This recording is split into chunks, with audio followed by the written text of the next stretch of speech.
Hi everyone, I'm Lisa from Down to Earth Gardening, and I'm out here. It's the end of summer and I want to show you the simplest way to dry hydrangeas to retain their beautiful color. So hydrangeas, I have this beautiful bucket here of two different varieties that I want to talk about. I love hydrangeas, as I think many of us do, the vibrant blues and purples and pinks and creams, and there's so many different varieties to choose from.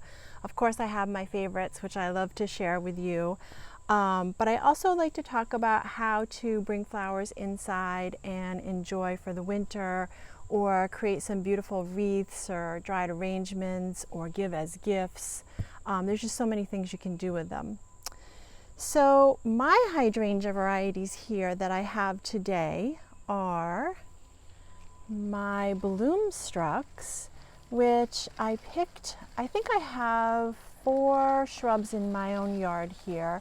I plant these for clients quite frequently because they are a tried and true for me, which means they're pretty hardy and great performers.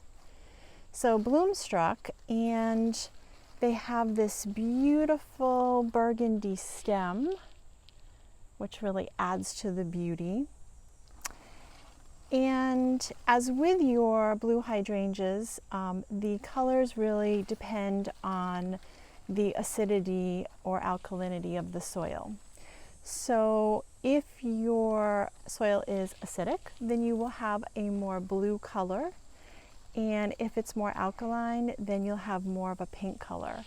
So I think it's such a neat hydrangea because you can literally change your flower color really according to preference. It's funny, I have 2 together, and I have some that are blue and some that are pink. I do amend my soil with a soil acidifier every spring because I do like the rich blues and purples, but I must have neglected one of them in the group because it's a little more pink. But it's so much fun to have the different colors. And then of course I have my blues here. So on this side of the bucket are the blues, and these are the Endless Summers. And again, you'll get a paler blue if your soil is not as acidic, and then a brighter, vibrant blue if it is acidic. So I also do adjust the pH with the soil acidifier for these every spring. So just a beautiful variety here.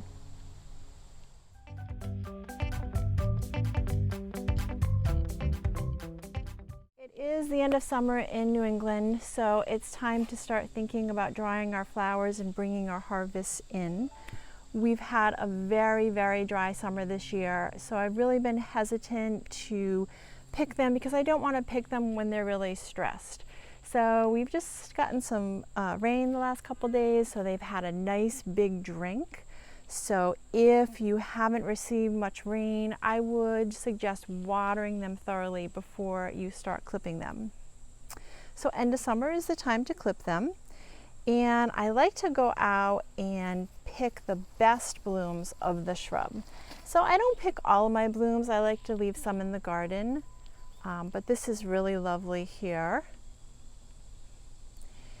And what you want to do is you want to pick them in the morning. The dew is really just starting to dry here.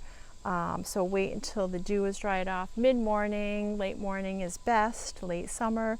And you want to clip your stems at least 12 inches long.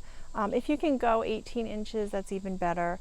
And I always cut my stems on a 45-degree angle, which I talk frequently about when we do our pruning videos and our cutting arrangement videos. So I've already stripped the leaves, but I'm just going to show you how easy this is. This one's ready to go in the vase. So again, this is the vase drying method. So I have some clear vases that are ready, and I've got 2-3 inches of cool water in the bottom. Clear vases are the best option because what happens in this method is you want to wait until the water is evaporated, and then you're going to test your blooms. If they're papery, they're dry, And if they're not, if they're still supple, you're going to need to add an inch or two of water again to the vase. So clear is best because you can really see what's going on here. So I've stripped this one, and let's see. Perfect. So your stems must be submerged. And I have some of these ready here. So snipped and ready. Now you don't want to fill up your vases too tight because air circulation is important. So if you can stagger your stems a little bit, that's wonderful. Okay.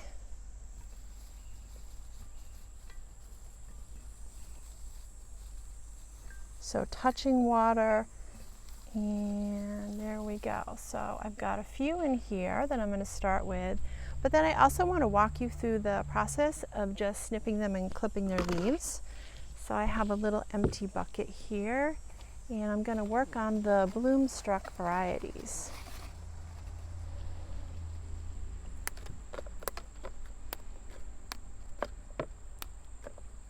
Removing all my leaves.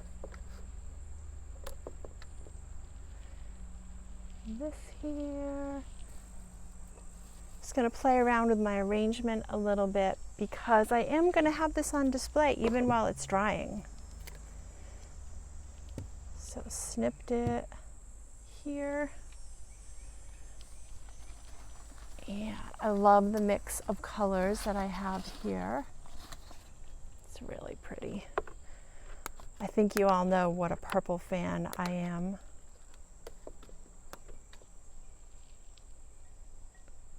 I think I may want to go a little bit shorter.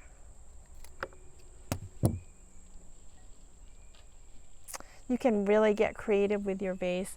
I brought this pitcher out just in case I needed some extra water, but a pitcher would work great. I might even arrange some in that pitcher there so I can scatter these all around my home.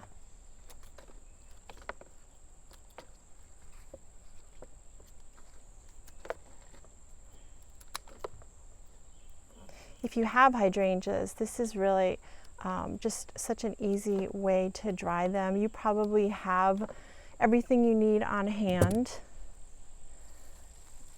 Let's see, we can either keep this pure blue or we could add some pink there. So again, you just need your hydrangeas, you need some clear vases, you need your pruners, scissors, or floral snippers, and then just some cool water.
Okay, so we have our hydrangeas drying in the vases, and again, this is called the vase drying method.